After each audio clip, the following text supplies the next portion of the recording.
Good morning mga kabantam, and for today's video ipapakita ko nga pala sa inyo yung mga sisiw ngayon.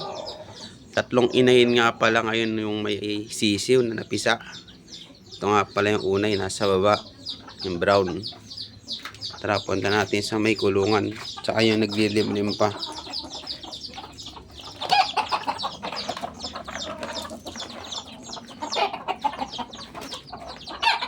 Nandito nga yung iba, oh. Ayun, inahin. Tatlong itim tsaka isang dilaw, yun.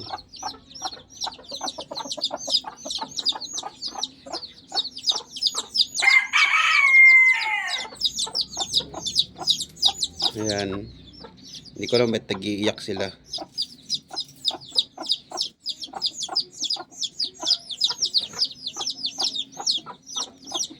Tatlong itim tsaka isang dilaw. Bantam yan, micro. Tapos yung asawa niya, ayun, mataas sa micro,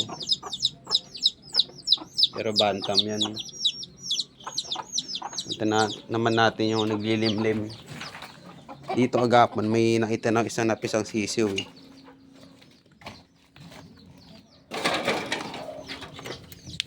Ayan, ito yung naglilimlim pa, pero may napisa na dito isa kagapon, eh.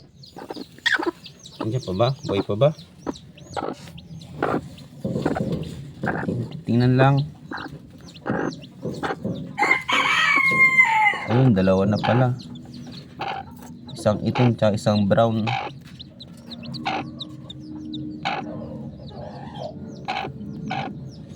Galit, titingnan lang anak mo. Ayan, dalawa na pala napisa dito. Isang itim tsaka isang brown. May unang napisa na to, kaso namatay yung isang itim niya, eh. Sana tatlo na sana anak niyan.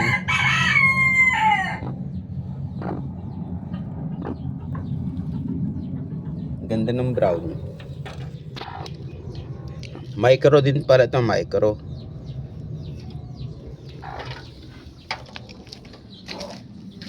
Tapos ito yung mga asawa nila, yun, nakatali.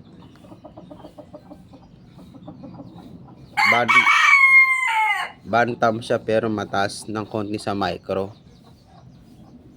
Ayan. Ito, inahin, micro. Ayan, micro rin. Tapos yung isa naman, tandang. Ayan. Kaya ganyan yung kulay niya kasi ano yan, may breed yan. Nahaluan siya ng lahi ng GSB. Yung tatay niya, GSB. Ayan, kaya ganyan ang kulay niya. Alam mo, GSB siya, eh. Ayan, yung ano niya.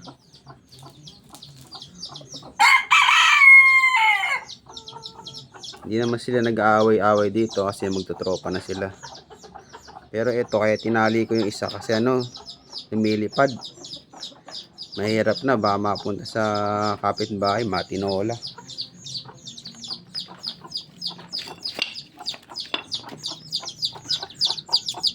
Yan, bali, tatlo yung inahin na may siso ngayon. Ito, anak nito, tatlo din, eh. Namatay yung isa, eh. Naipit. Kaya namatay. Malaki na din sana. Ayan, thanks for watching mga kabantam.